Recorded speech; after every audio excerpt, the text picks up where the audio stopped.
Um,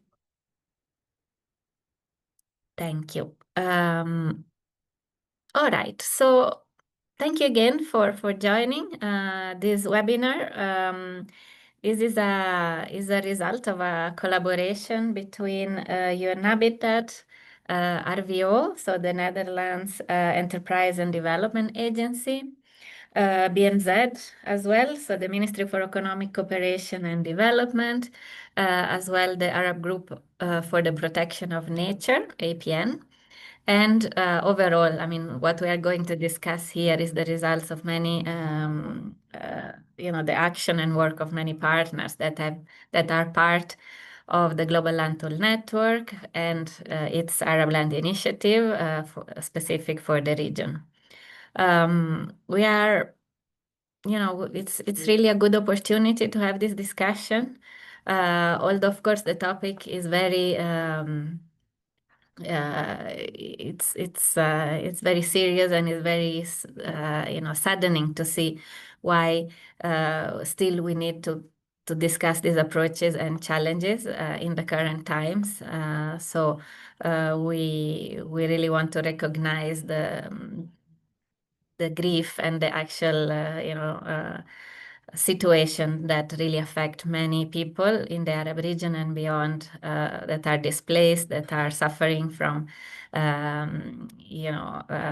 different causes and that lead to displacement. But of course it's a bigger picture besides the housing, land and property rights component. However, we will focus today on the solutions, the technical solution on housing, land and property, still, of course, acknowledging that there are some, let's say, more technical reasons behind this displacement, but as well as this is the results of, larger scale processes that go from economic models, inequality, broader geopolitical dynamics, and of course, outdated, land management administration systems. So the results of what we see is the result of a complex set of interlinked challenges, and we really think that addressing housing, land, and property rights is really a cornerstone to resolve them. But of course, we know that there are broader challenges that go beyond the technical aspects of this work that as well need to come together, hopefully when there will be better condition in the region, more peace and justice overall. You're all aware of the trends and the crisis, the most acute displacement contexts. We will address more specifically some of them today. And we would like to really draw the attention to the fact that, addressing and resolving housing, land, and property challenges is a cornerstone of achieving durable solution in the Arab region for displaced population, but overall for the stability of the region. It's important that integrated efforts happen across the humanitarian development peace nexus, and that intervention are combined, those that are more in the humanitarian sphere and those that actually go to tackle some long-standing challenges and some root causes of the problem. And this only, by combining this, let's say, shorter term action with longer term intervention, we'll be able to really establish a foundation for economic development, peace and stability, but also addressing the more long-term challenges of urbanization and sustainable development overall. Key aspect, just to conclude, is the protection of housing, land and property rights for women and girls. This has been demonstrated to be particularly transformative and empowering, both for reducing the vulnerability of women and girls themselves, but also to make the society overall more equitable, inclusive, and peaceful. We want to just stress that these are the key angles we're coming in on this discussion today, and quickly highlighting drawing your attention the key speakers that we'll have today. We'll hear first some welcoming remarks from Gemma Betsema, Senior Program Advisor at Land at Scale. And then we'll have a presentation from Mariam Jaja, the General Manager for the Arab Group for the Protection of Nature, who will set the scene for today's discussion.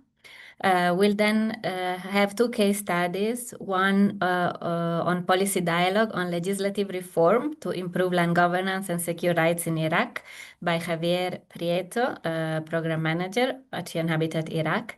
And a second case study on safeguarding the housing, land, and property rights of Syrian refugees in Lebanon and Iraq by Eleonora Serpi, Associate Program Manager at UN Habitat. We'll have then a discussion if time allows and some closing remarks.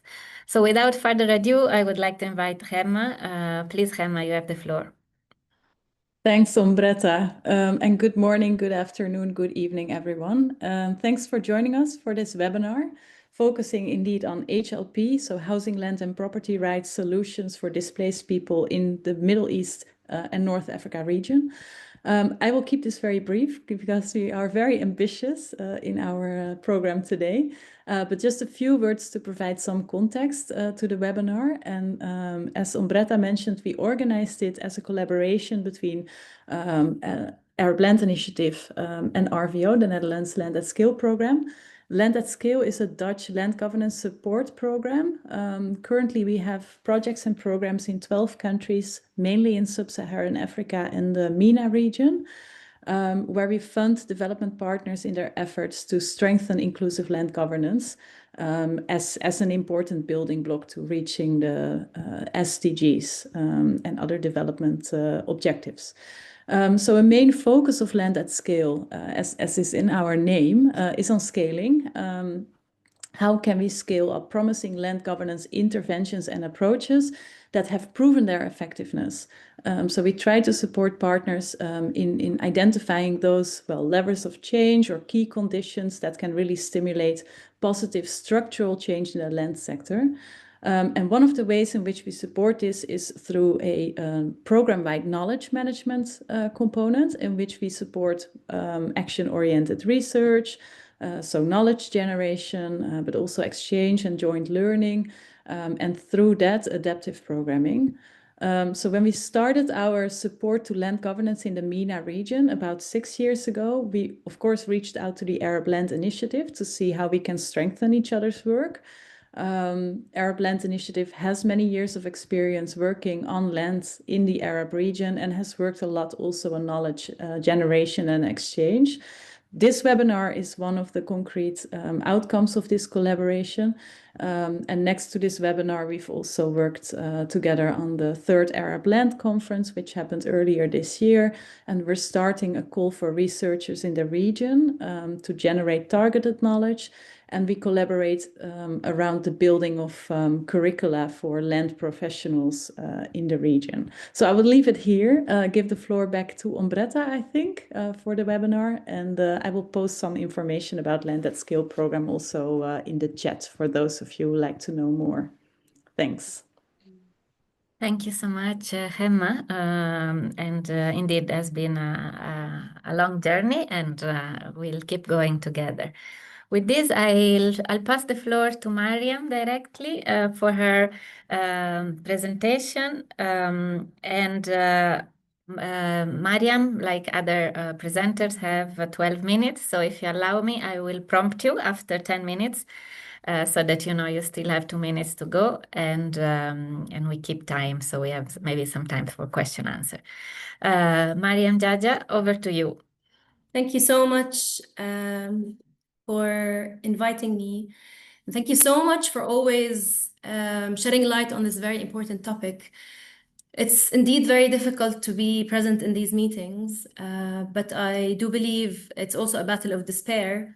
And I do believe that our presence here and really shedding light on the issues from the ground is a form of resistance for us. So thank you so much for having us. Let me start by giving a general context on the Arab region. So we probably win the most awards of the highest, the most and the least peaceful. So we are the most rapidly urbanizing area in the world. We have the highest rates of population growth.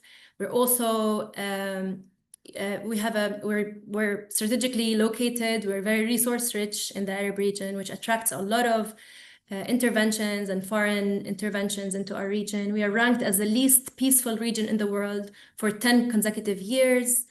We've also have the highest rate of forcibly displaced peoples across regions, as you can see in this diagram in front of you, followed by different regions in Africa, the Americas, Asia, so forth.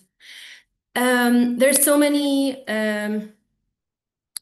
reasons on why there's so many land-related conflicts in the Arab region. But I'll give you a few figures, and then we can dive into why we think that's the case. So one is that land inequality in the region is among the highest in the world. We have one of the smallest shares of arable land per capita in the world as well. And of course, when we have little land, we have more conflict, or little accessible land, let's say, inequality in the access to land. And that's a direct driver of conflict, but also the repercussions of that. For instance, one of the Arab region only cultivates a third of its cultivable land. And also we import most of our food, and 40% of the population is food insecure. And that also is built on the fact that most people can't access land. It's very important to look at this topic, and a lot of the previous academia research that has been done, it was done by people who are outside of this region, and there's a problem in that, because a lot of the times there was misdiagnosis because of the linguistic challenges, and thus you get poorly crafted conflict resolution mechanisms, which can inflame the conflict. So it's really important to always correct the narrative from a first-hand experience, from people and communities that are impacted by these conflicts. For instance, if we talk about land and conflict in the Arab region, the dominant narrative in previous research was that there's a problem between ethnicities and religions, but in reality, a lot of it is the entrance of capital into old rural relationships between farmers, pastoralists, owners, and labor, and it changed the relationship, which had caused more tension. And this change in the mode of production had came with colonialism, and then later through neocolonialism.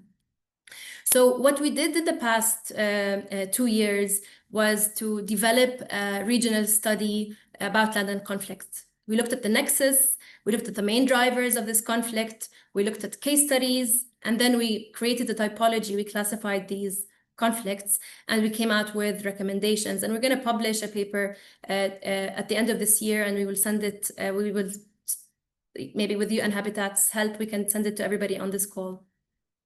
So we looked at 12 case studies. They were national, local, international.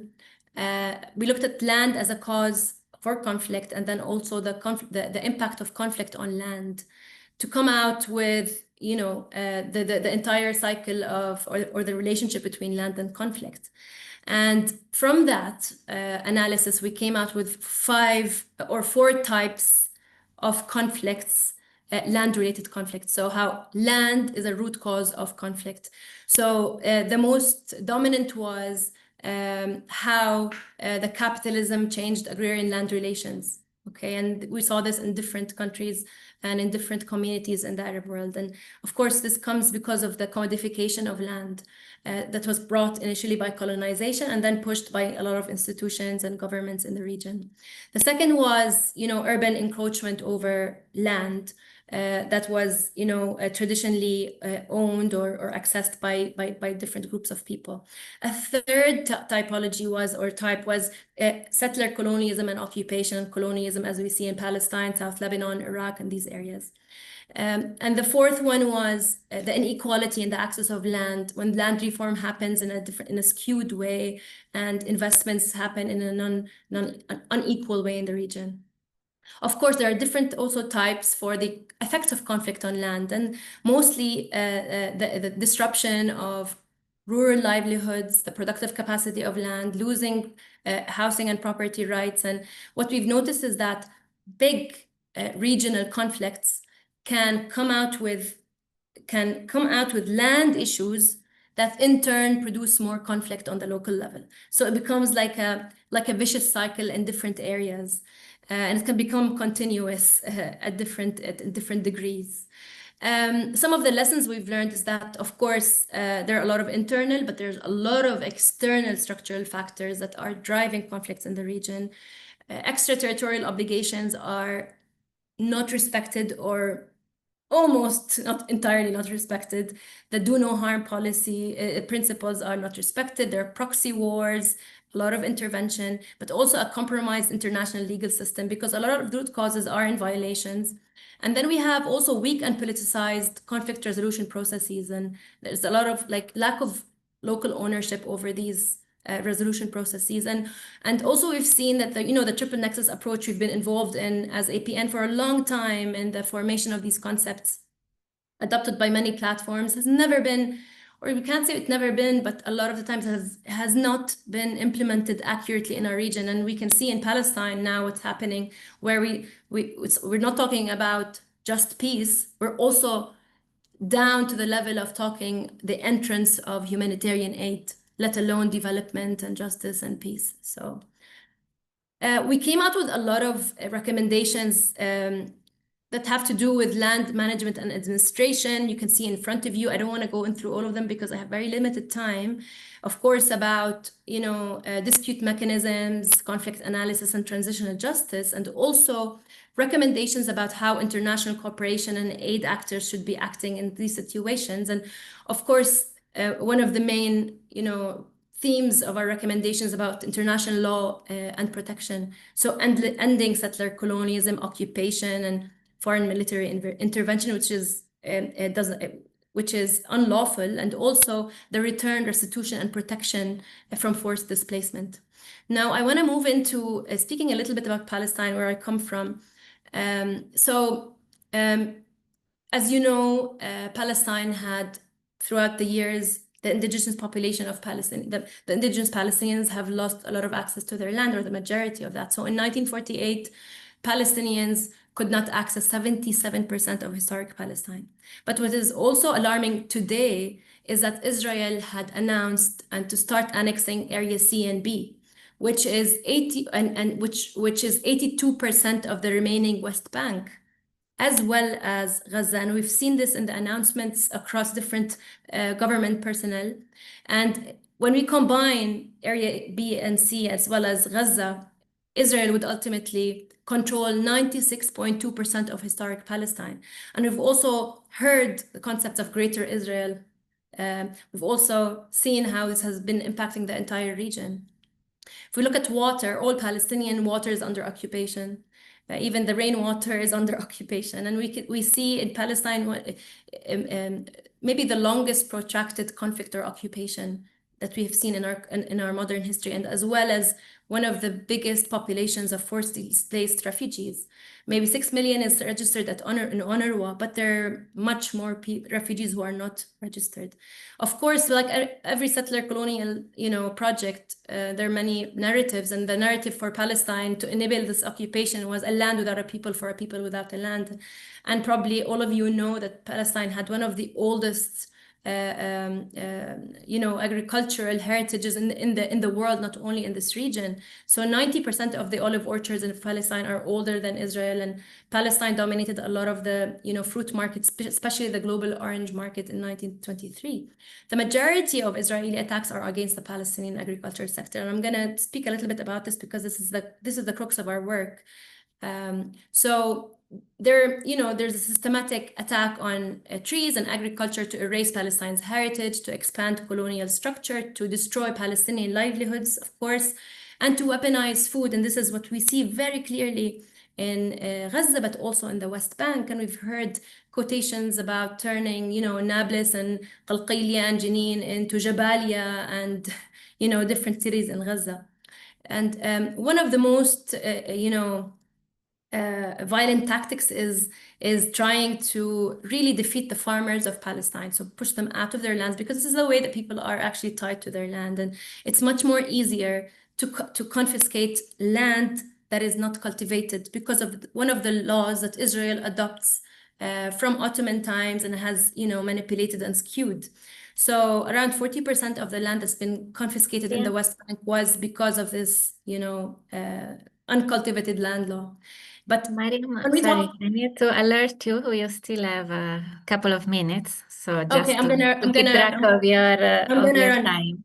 I'm gonna be very quick. So what I'm trying to say is that this is one of the peace processes. The Oslo Peace Accords is one of the peace processes that really lack any foundation to to justice or any like real sustainable peace processes, because illegal settlers have more than quadrupled since the Oslo Peace Accord. So, of course, Israel not only takes land, but also deteriorates the quality of land through sewage and hazardous waste. So I'm not going to talk about APN very quickly. So we're a people's organization. We were formed in 2003 to enhance people's sovereignty over land and food. And sovereignty over food means strengthening local food systems. And we work on agriculture, mobilization, and also research. We started a million tree campaign in the year 2001, and we cultivated over 3 million fruit trees to protect the lands of 35,000 Palestinian farmers across historic Palestine. We did a lot of projects under the slogan, "They uproot when we plant 10." We can go back into that later, but here's some of the photos across Palestine. But what I wanted to speak more about is Gaza for sure. So we had a lot of projects in Gaza. We planted over 500,000 fruit trees in the past years. But what is most importantly now is our work now in Gaza. Before we did it because starvation was used as a collective punishment, but now starvation is a way to enable genocide and ecocide. And I don't want to. Maybe there's no time to look at the numbers.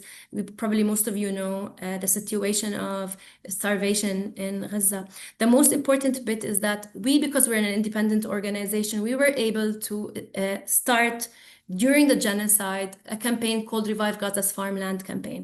And we started cultivating agricultural land that is accessible with fast crops to combat the famine.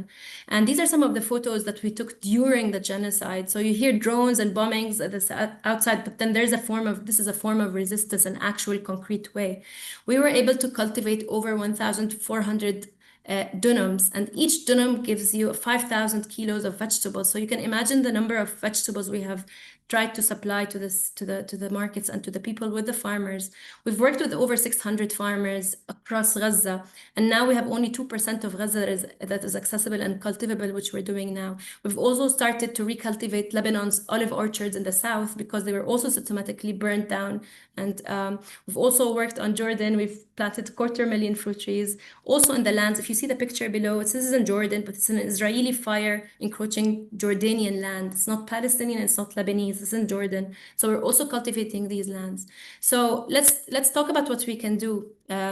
Yes, First, of course, restore and work on food sovereignty, work on extraterritorial obligations, cut financial, academic, and logistical ties. And here, I really want to salute the ministers and the politicians in Netherlands who took a stance on this issue, and also to salute the effort that has been done to restrict the exports to Israel, specifically the military exports. But a lot of work has to be done also to look at the pension fund investments, the university collaborations with military corporations, and the transit and transport facilitation, as well as the agri-tech and the military. We can speak about this later, but I want to also say that Spain has done this maybe yesterday or the day before. It'd be interesting to look at what Spain has done.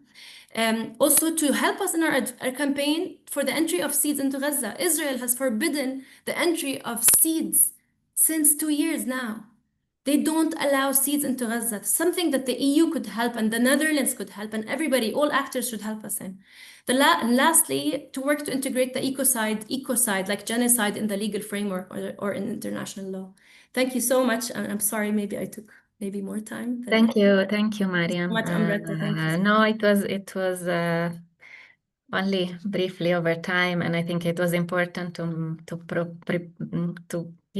portray the context and the different dynamics, and then of course now we will zoom in on some of the technical solutions. But we know that there are other aspects of these solutions out there, and really aware that really respect of international law is still the baseline, and rule of law in general, for all the intervention that we are talking about. Because of course, when protection of housing, land and property rights and the registration of land and property rights, this is all it's really important, the aspect of policy, legal reform, and administrative tools.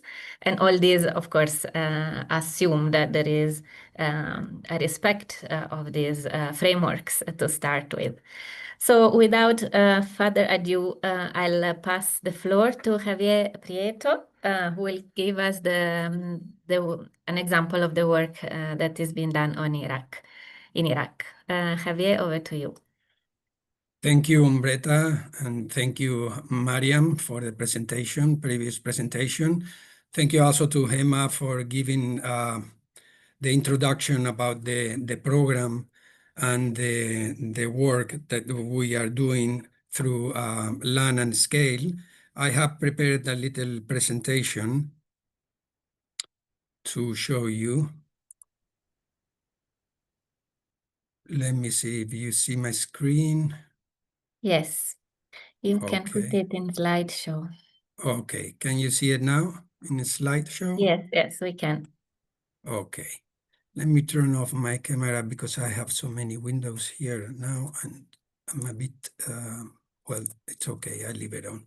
So yes, like Hema said, this initiative that we are implementing in Iraq, UN Habitat, is implemented and supported by the Land and Scale program through RVO, the Netherlands Enterprise and Development Agency. It's a 3-year project, and it is important because it's going to, or the project is called Policy Dialogue on the Legislative Reform and to Improve Land Governance. So it's one of the, let's say, solutions and also the problems that Mariam was pointing earlier. So in this case also we are going to be looking into minorities. In this case, the Yazidis is a minority in Iraq. And we are addressing these challenges with a technological tool, which is called STDM. The Social Tenure Domain Model is created by the GLTN, the Global Land Tenure Network. And I will be explaining how are we solving, or what are we contributing to solve the situation. So the Land and Scale main objective is to facilitate the dialogue. Like I say, it's a 3-year project, is to facilitate the dialogue to improve the land governance and to make the law more inclusive and also digital.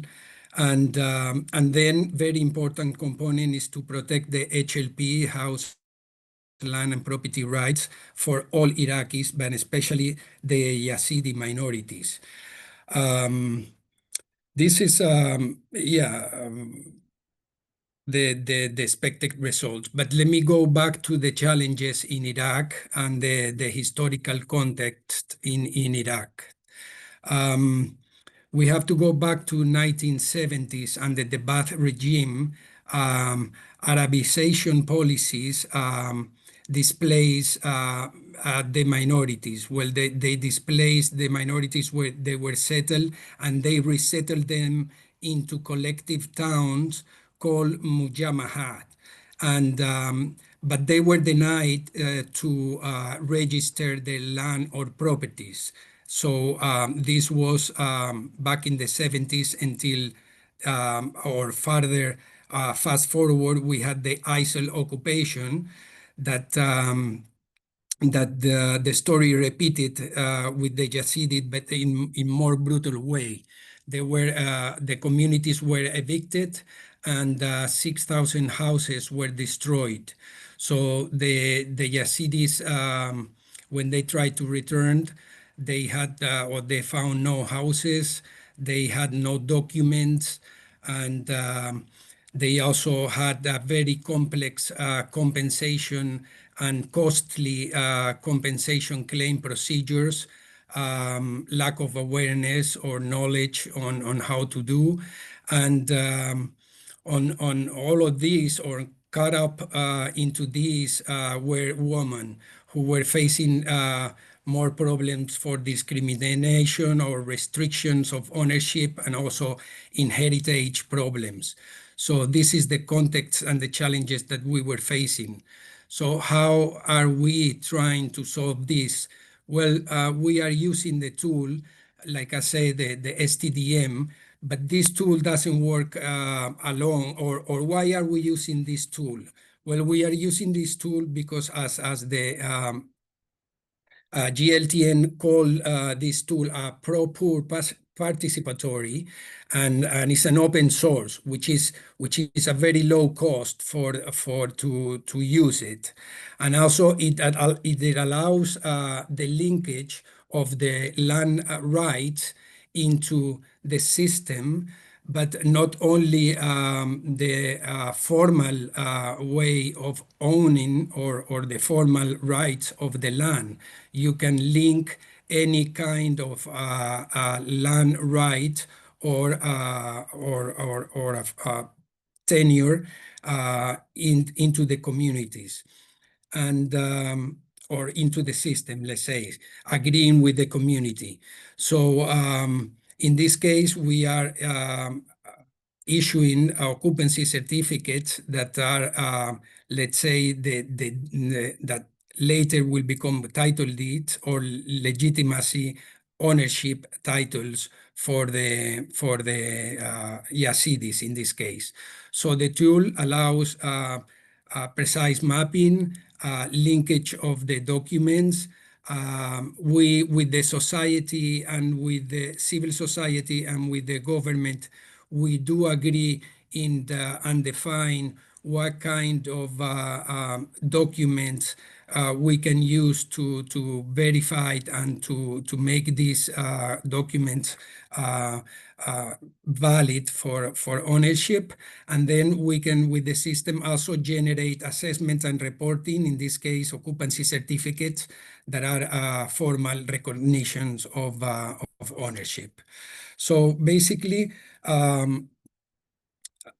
I repeat this. This is what the approach or the step-by-step implementation of the STDM includes.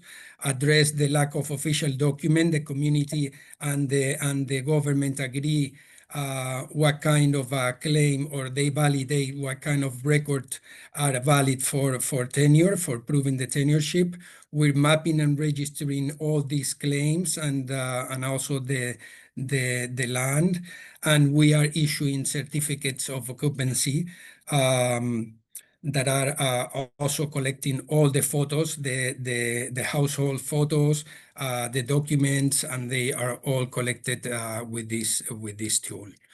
So through the knowledge management, that is also a component that Hema was explaining, we learned that this has to be, let's say, a sustained approach. And thinking about that, we understood that awareness and understanding, making the people and the communities, the stakeholders, aware of their own rights, it would be the first step. And then using the technology and building the capacity, not only of the public sector, but also the civil society, on how to apply it, what are their rights, is also a sustained way for them to claim their rights. And with research and documentation, we also conduct surveys to see what property documentations could be comprehensive for establishing the HLP rights on these communities. And then a monitoring and evaluation also to measure the impact and the sustainability. And I will speak later about that we also, with the support of RBO, we initiated the terms of reference to do a research in how is the impact or the sustainability of this approach, especially into the women and the vulnerable groups. So far, and specifically in Iraq, and with this approach and with this project, we have conducted, or let's say the awareness and the capacity building, we have conducted 6 training sessions with 84 participants. Out of them, 20% were women. And we have reached, through 26 awareness sessions, 800 people, and with a strong representation also of the women. 300 of them were women. So this is the first step that we have conducted, and then the approach has been to build the fundamental understanding of HLP rights with the community, and make them again advise them about their rights, and also about the timing that the people would be going to the field and would be collecting and surveying the data. And we will be surveying the parcels and their property, and then it will be taken to the office to be validated, and also to ensure legitimacy of all this data that we have collected. And then finally, we will issue the certificate for the occupancy, or for like the rightful claimant. So yeah, in the field, basically, we capture the data. Yes. Couple of minutes left, so Okay, that you I will be balance wrapping your. up very soon. So Thank you. yes, we will be capturing the data through the technological tool with Kobo and mobile devices. And then again, we will be issuing the certificates, and this will be validated, let's say, by the government. It will be validated by the municipality. It will be validated by the Mukhtar, and it will be also validated by the federal government. And then the program has also, thinking about the sustainability that I previously mentioned, we created a tissue in the civil society with 5 NGOs that are promoting and advising about rights. And we also developed the terms of reference to conduct a specialized resource as a monitoring tool to impact the sustainability, especially focused into women. So, but the historic victory that we had, because all this doesn't work alone, we also have to have the trust of the government. It's very important to have the will of the government. So UN Habitat worked very hard in lobbying with the Ministry of Justice, and managed to sign a memorandum of understanding. And in December of 2022, the Council of Ministry of Iraq approved that a decree granting that the HLP rights for the Yazidi minority. So this is after almost 5 decades of let's say, discrimination. Finally, this decree block and recognize the dignity, the security, and the ownership, let's say, into title deed, to formalize those title deeds. And that is thank you to the occupancy certificates. They consider this as a valid document also to do that. And then as a close-up remark, or let's say I missed maybe, yes, the numbers we have done with the project, above 1,200,000 occupancy certificates. Out of them, almost 1,000 will become title deeds. And then in the final remarks, I will say that the STDM is a strong knowledge management. It has been able to address a complex HLP challenge, and a lot of that also it wouldn't be done without the trust of the government. And the sustainability has to do with building the capacity and continuing building the capacity of of the civil society, the public sector, and combining STDM with a strong community engagement, not only protecting land rights, but also restoring lives and laying the foundation for a more inclusive Iraq society. Thank you. Thank you, Javier, for this presentation. I think it's a very concrete example that, puts together the technical aspects of work on housing, land, and property rights and provision of tenure security, certifying it with the governance aspect of actually including the communities, making them part of the citizenship and, building basically the aspects of governance across the levels. And it also shed the lights on one of the examples of a very important aspects of land administration, which is the provision of tenure security through basically extra legal documentation that they will then be incrementally brought into the formal land administration systems. Because of the situation in many Arab states, of course, this is also happening in many countries outside the Arab region, but now focusing on the Arab region, there are many countries where really the land administration, the land registration, land and property registration system is so outdated that actually it's not possible to scale up the securing land rights and the land registration through solely formal mechanisms. So there is a proliferation, and we are sharing today two case studies, but there are a proliferation of initiatives that basically fast track this in specific community, in specific context. But at the end, it will be important that this doesn't fragment further or doesn't lead to permanent fragmentation of the land, the property registration. That's why it's also important that these records are digitalized. They are, at the end, they can be, from the design stage, is envisaged the phase when they will all come back and go to strengthen overall the land and property, unified, multi-purpose, let's say, land and property registration system. This is also the case of the next example, where, we give an example of basically extra legal land and property registration, but we are really looking at how then this will end up being strengthening actually registration system in Syria, and how also these examples can introduce some innovations in the formal land registration system, of course, progressively and in collaboration with the governments. So I'll give now the floor to Eleonora Serpi, who will present the case of Syrian refugees housing, land and property rights. Over to you, Eleonora. Thank you, Umberta.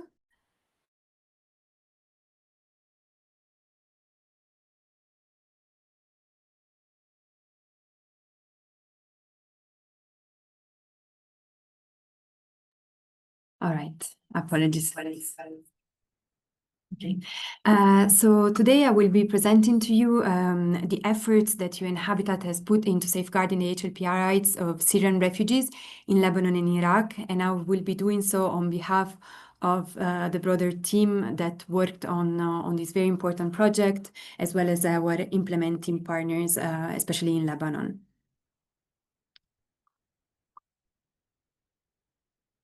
All right. So to set a little bit the context within which this project was implemented, first of all, again, stressing the importance of housing and property rights. Housing and property rights are about having a home or a land that offers shelter, safety, and the ability to secure a livelihood and a dignified life.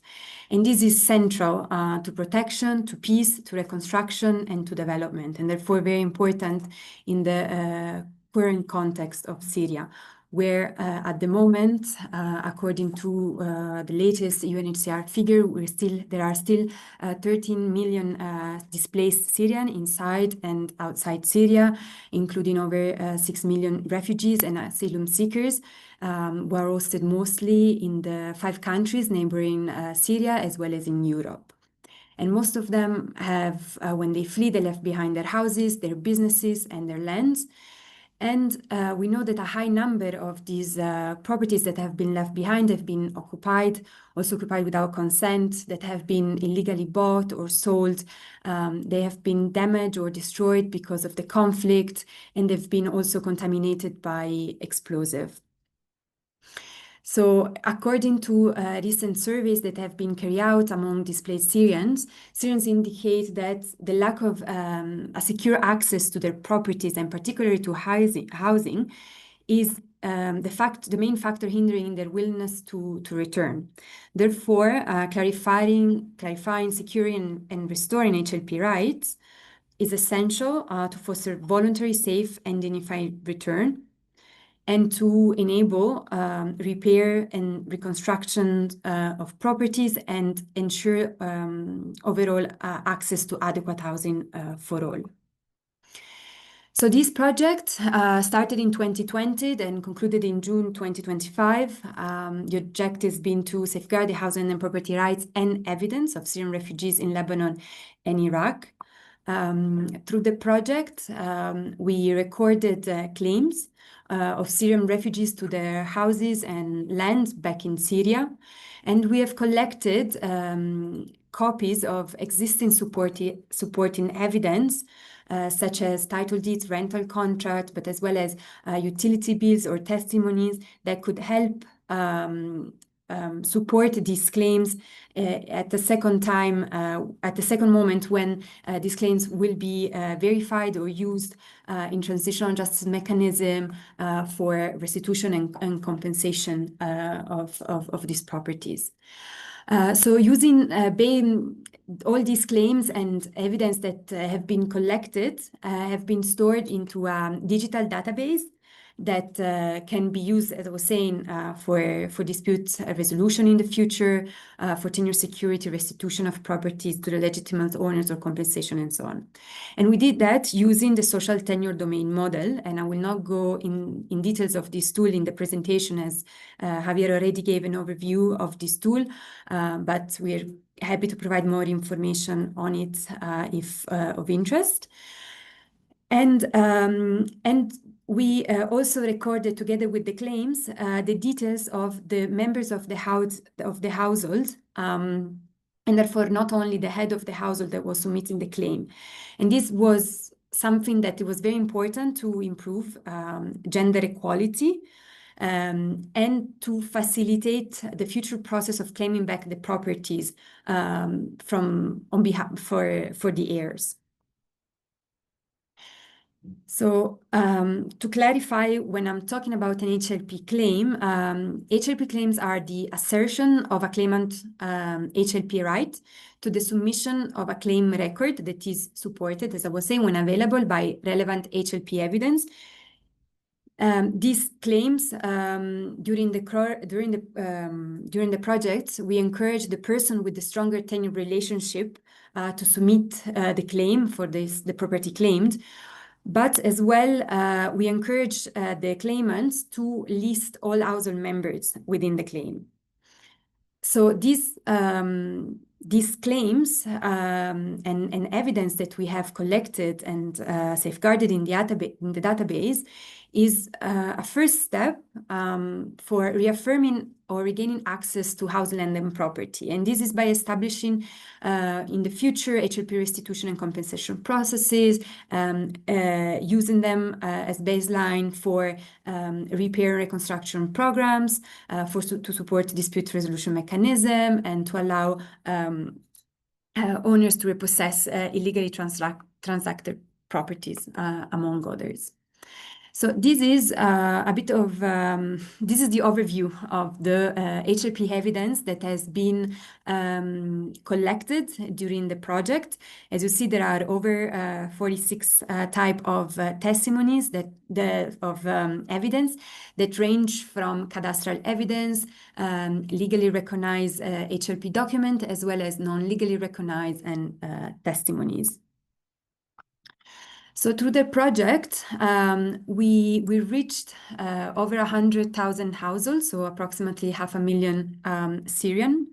Among them, 18,951 submitted claims for a total of 33,338 claims registered for over 72,000 people.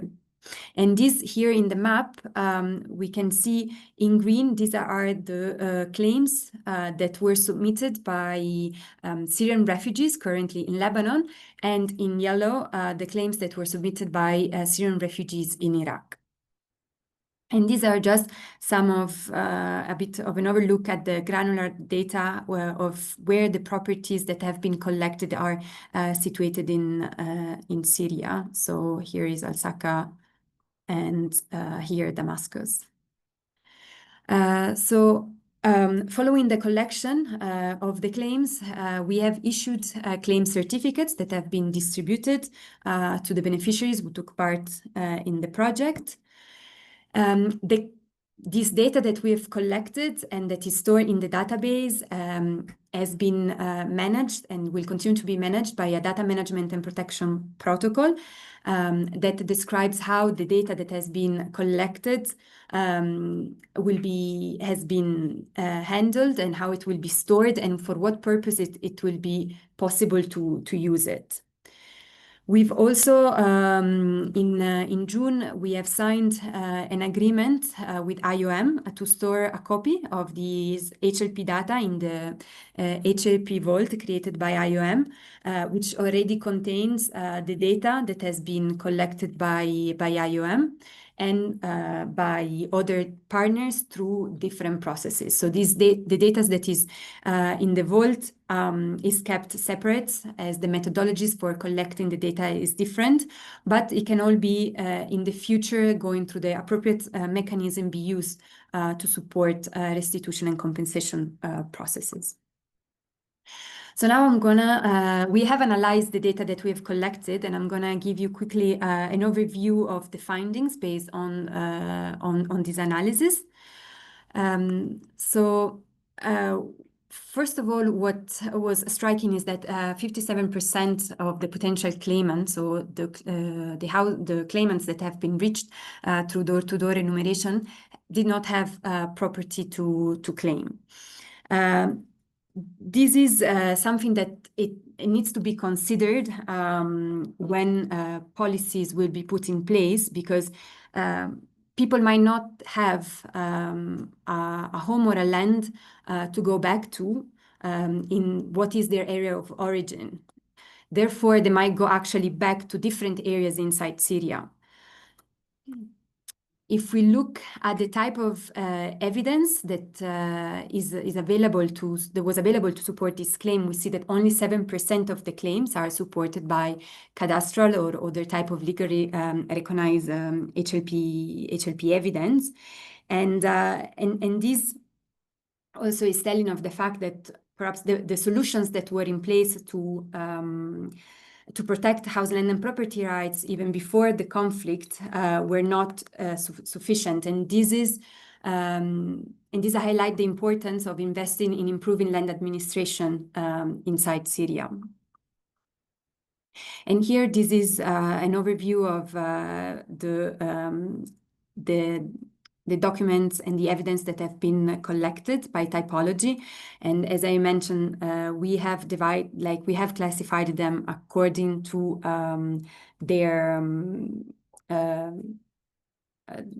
whether these cadastral legally recognized or non-legally recognized and testimonies. So, thank you. So we also noticed that from a gender perspective that men were nearly twice more likely to have cadastral and legal document compared to women, and that there are some regional differences inside Syria regarding the availability of cadastral and legally recognized documents. We can see from these graphics that refugees from Al-Saka and Aleppo are less likely to have cadastral or legally recognized HLP evidence compared to refugees coming from Homs and rural Damascus, and this is possibly due to the functioning of the land administration also before they were in those governorates. We also, of course, noted that most properties suffered some form of damages, some minor, some major, and also many properties have been destroyed. 6% of the HLP claimed are occupied without consent, and this will require to invest a lot into dispute resolution, especially for this occupied property without consent.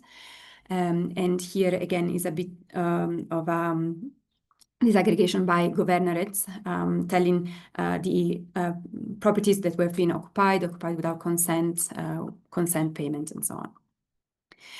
So to conclude, how can this data can be used? As I said from the very beginning, this data can be used and especially the personal data can only be used to support future HLP transitional intervention in Syria, I mean at restitution and compensation. But as we see from the analysis, we can understand the trends, the criticalities and the entry points and bottlenecks that can inform housing strategies and land administration choices that can help programming, especially related to HLP. And also it can be used to shape up follow-up actions such as replicating, upscaling this work in countries where it has been ongoing, as well as in other countries. And been told I'm over time, so I will close it here. Thank you very much. Thank you, Eleonora, and sorry, we know it's a lot of work and quite a rich case study, so we appreciate the effort of condensing. So perhaps before we go into the next short discussion, I would like first of all to acknowledge the fact that the meeting was supposed to end now. So those of you who have to leave, absolutely please do so, and apologies for maybe not being able to take your question if you had to leave before. For those who can stay back, maybe another 10-15 minutes maximum, I would like to perhaps read out a few questions that the presenters can react to. So there is a question from Ravan Razol to Mariam. How can the issues of HLP be addressed within this very complex and situation? And an intervention from Francesco from FAO, basically sharing interest in collaborating. In FAO, we are updating technical reporting on the situation in Palestine, and would be key to explore ways of collaborating. So offer of collaboration, this I think doesn't necessarily require an answer here, but perhaps follow-up discussion. Then there are a few questions to Javier. Do you issue a temporary occupancy certificate for several years to wait if other people will claim the same land? How many years this certificate will become an ownership document? And then from Ravand, while the knowledge, research, capacity building for better land governance is important, root causes of HLP issues need to be highlighted in Iraq, especially for the policy and political level. For example, a very relevant for Yazidis and other population in disputes area between KRI, so the Kurdistan region, and the Iraq federal government. The Article 140 calls for normalization, census, and referendum. I would say you can read the full question in the full contribution in chat. Perhaps, I'll then leave it to Javier to see which aspects of the question you can take up and, which points are more of a comment. Rafik is asking how many Yazidis were trained on the social tenure domain model, and Omema, are there Arab communities beside the Yazidis that share land with them? If yes, how were these communities engaged or convinced regarding securing the Yazidis' land rights? And then a question for the last presentation from Alexander. when you say that claims are not supported by any kind of evidence, what does it look like? Do people have the possibility of revising or updating their claims if they're able to find evidence later on? So these are a few questions. Maybe I'll give the now floor back to the presenters, probably in the order they presented, to address these, and perhaps as well do their final comment if they wanted, and then we'll just do a small closing input. So over to Mariam.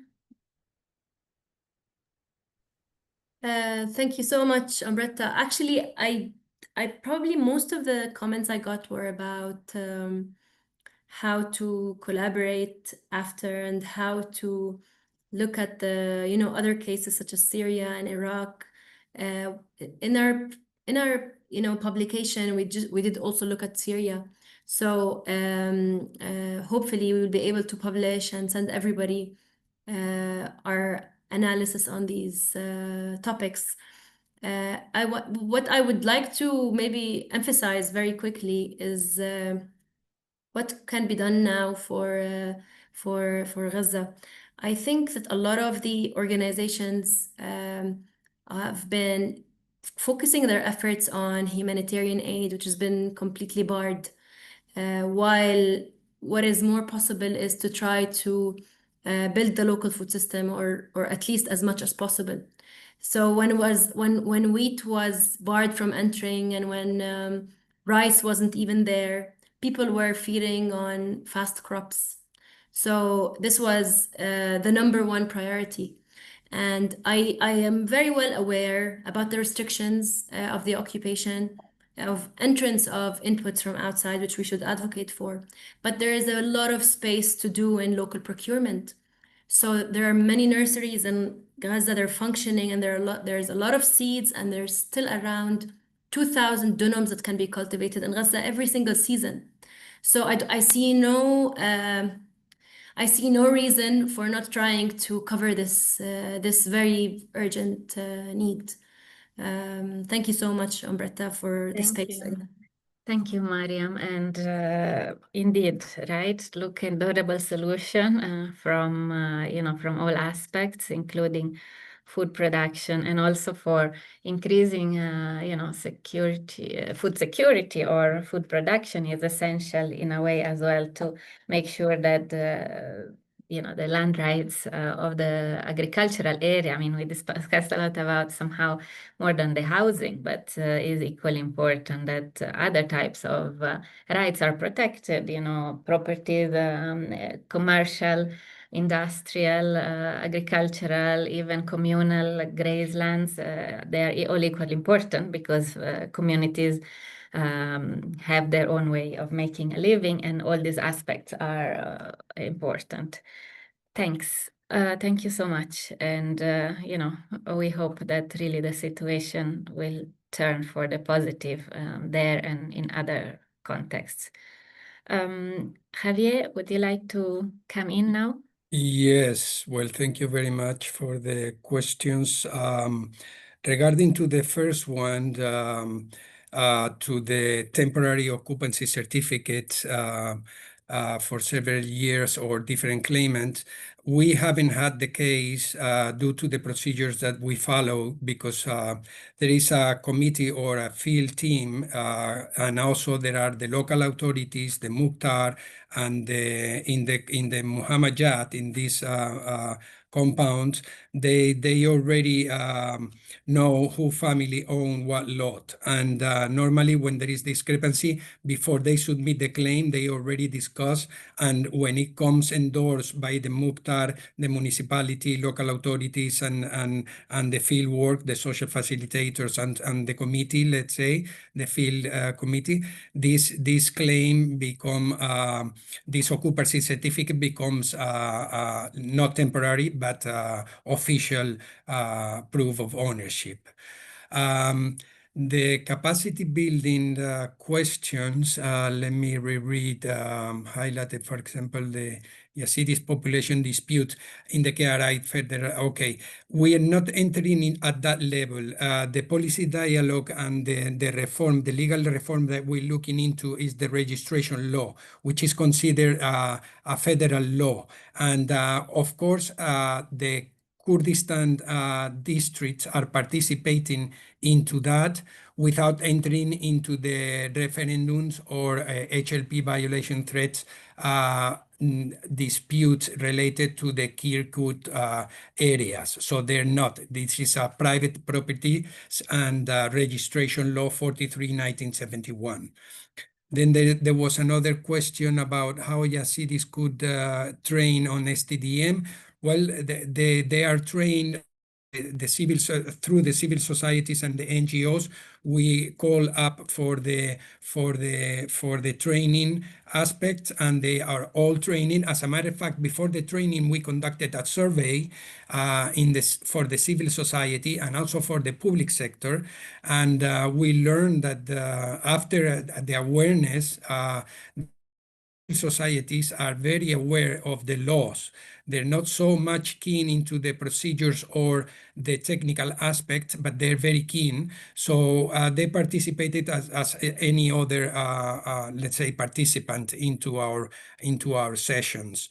And we are going to be holding several sessions. We have different modules developed, and we are targeting now those aspects that we found through the survey are more relevant or more to be built into the society, so they participate. And the last questions were other communities besides Yazidis share land with them. If yes, how these communities can engage or convince. Well, under land and scale, we're working only with the Yazidis, minorities, and also the legal decree and everything is oriented to them.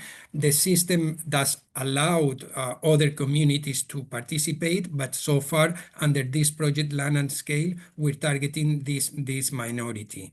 So it will become under discussion because of course we are acknowledge and we are aware that there are other kind of let's say communities that have to be looked into, but for so far we are not. Thank you, Javier. And Eleonora, please come in next with this mic. Yeah, okay. So with regards to the claims that did not have any kind of evidence, we did collect information about the property. So the claims, even if they don't have evidence, they will contain information on where the property is located, what type of property it is, what's its occupation status, the damage status, and so on.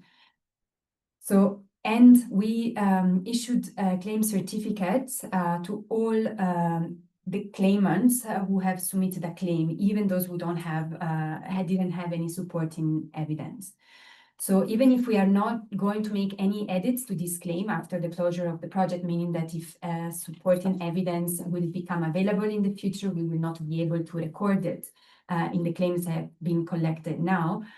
Given also the component of awareness raising and capacity building that had this project, we do expect that at the moment when these claims will need to be verified, the claimants who took part in this process will be better prepared and might have additional evidence that was not available to them at this stage.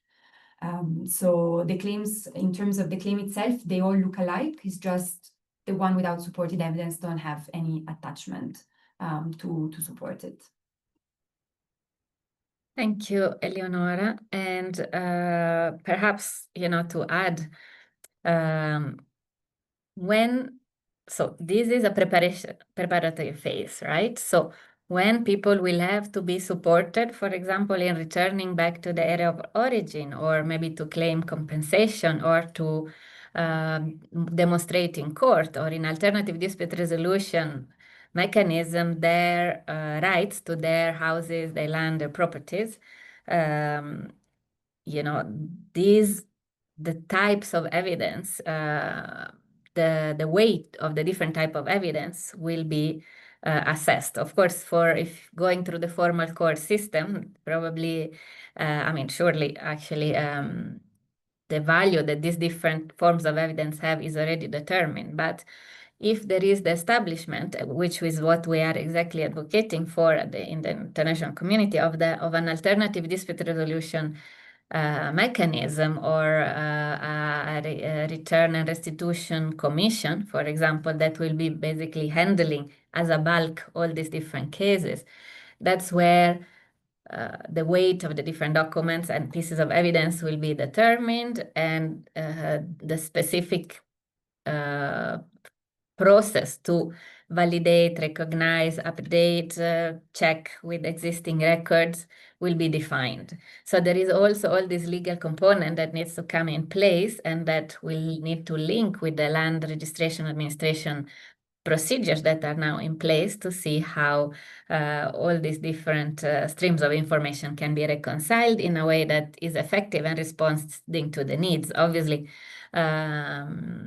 the key challenge in all this context is to have processes that are, on one hand, recognizing, validating, and supporting basically the rights of the people against the needs of having processes that are fast enough and economically viable, so that we don't hold large tracts of population or all areas in a context of informality that, of course, as people move and reconstruction happens, it will at the end hinder the development, social economic development, but also peace and security of the specific areas on the longer term. So there are a lot of compromises to be made, but I think there are good cases where we can learn from. And definitely we look forward at UN Habitat, but also with all the partners, to continue working together for an improved land administration scenario where the land rights can be more easily respected and upheld. Before we close, I would like to perhaps give the floor back again to Gemma for some concluding remarks. Thanks, Ombretta. I'll keep it very short then. I think this was a very rich discussion and very interesting cases that we talked about. I still see some questions coming in the chat, so I propose also that if that's possible, that we can maybe share the PowerPoints, if that's okay with the presenters, and follow up in that way.